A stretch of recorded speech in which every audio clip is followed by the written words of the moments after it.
Hello guys, 13th month pay season na naman. At kung natanggap mo na yung 13th month pay mo, or baka matatanggap mo pa lang yung 13th month pay mo, baka nag-iisip ka, ano kaya yung pwede kong i-upgrade or mga car accessories na pwede kong bilhin sa sasakyan ko gamit yung 13th month pay ko. So yun yung mga pag-uusapan natin. Pag-uusapan natin yung mga i-recommend ko sa inyo na must-haves na mga car accessories kung wala pa kayo na pwede nyong bilhin gamit ang inyong 13th month pay. So ano, ready na ba kayo? Tara, let's roll! The drive of the mind. Learn as you roll, leave no one behind. Car Talks PH, your partner in the trip. Every story, every ride comes with a legit tip. O syempre, number one kong suggestion sa inyo, mga dashcam. Must have talaga yan. Kung wala pang dashcam yung sasakyan mo, dyan ka dapat nag-i-invest. Ang totoo, napakarami ng good quality na dashcam na available ngayon sa market. Pero bakit kailangan mo ba ng dashcam? Syempre kailangan mo yan. Unang-una, protection yan. Yun yung pinakamata ng sasakyan mo. Lalo na kapag ka na-involve ka sa mga accident. Diba? Napakalaking proof niyan. Diba? Anti-scam din. Alam natin, marami nang i-scam ngayon. Kahit mga traffic enforcer, minsan, alangan sila manghuli sa'yo dahil may dashcam ka. At syempre, alam natin, peace of mind yan. Every time na alam mong may nagre-record ng nangyayari sa sasakyan mo, may peace of mind ka. Kaya marami akong marirecommend sa inyo ng mga dashcam. Click nyo na lang yung link sa description o yung mga nakatag na products. Nagre-range kasi yung mga yan. Depende sa klase ng dashcam. Merong mga 1080p lang. Kung ayun ang kaya ng budget, okay lang yon. Pero kung kaya ng budget niyo, mag-invest sa mga 4K dashcam na medyo affordable na rin naman ngayon. No, lalo na sa mga brand na like 70mi or DD5, okay na okay pa rin. Yan, mas okay nga yun mas malinaw, di ba? At dagdag ko na rin kung kaya nyo mag-invest sa mga hardwire kit para yung inyong parking protection.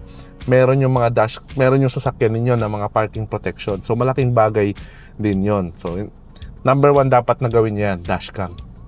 Isa pa guys, yung mga tire inflator or yung mga portable air compressor, napakalaking tulong yan guys. Hindi ko na rin mabilang kung ilang beses na akong sinave nung mga yan when it comes sa mga emergency. Minsan di ba magpapark ka, di mo sure yung mga dinadaanan mo or lugar na pinagpaparkan mo, tapos unti-unti na palang kumukonti yung hangin or sumisingaw yung hangin ng gulong mo.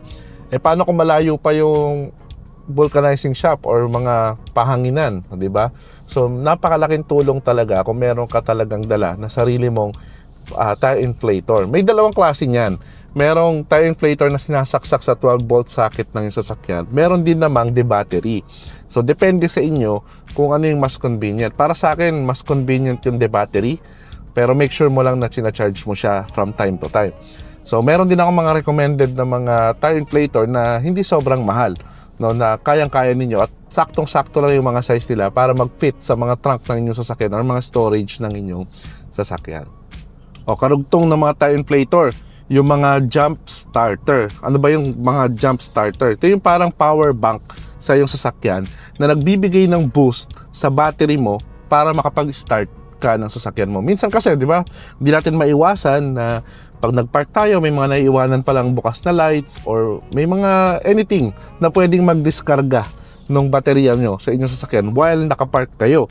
O kapag gagamitin na ninyo, minsan na nangyari, hindi nyo ma-start yung sasakyan ninyo. So, malaking abala yun, hindi ba? Lalo na kung kailangan ninyo umalis. So, yung mga jump starter, yun yung purpose ng i-boost nila yung charge ng battery ninyo para makapag-start kayo.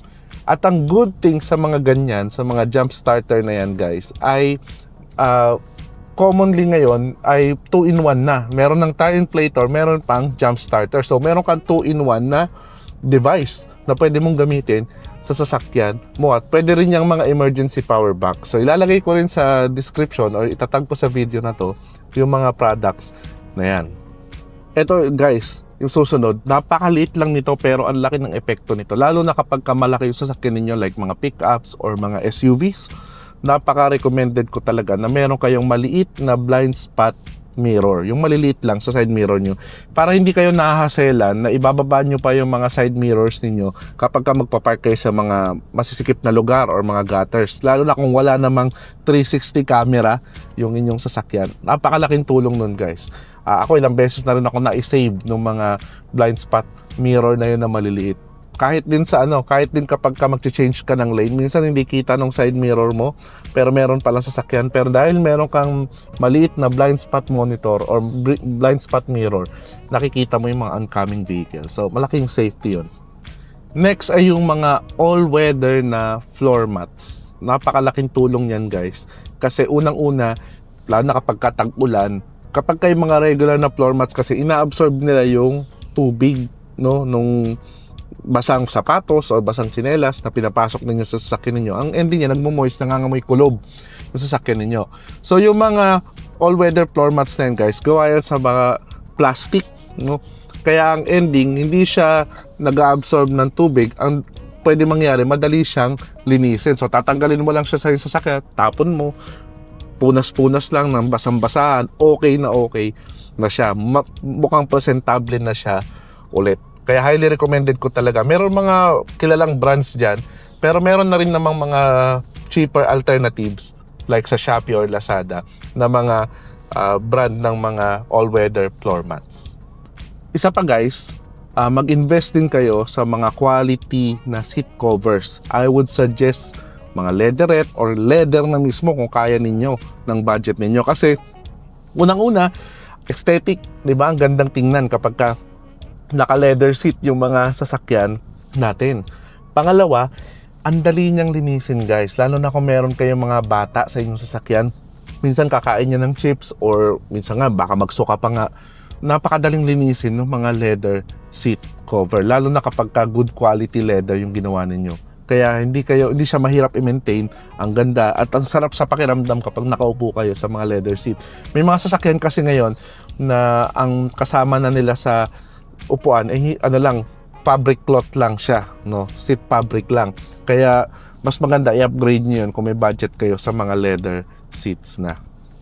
Isa pang recommend ko sa inyo guys, mag-invest kayo sa mga quality tints. No, totoo yan kasi approaching na rin yung summer, so iinit na uli yung panahon. Malaking tulong kapag ka meron kayong quality tints sa inyong sasakyan para ma-preserve ninyo or matulungan ninyo yung air conditioning ninyo na palamigin yung sasakyan ninyo kapag ka ida-drive nyo na siya sa mga maiinit na lugar. At syempre, lalo na kapag ka nakapark kayo palagi sa labas.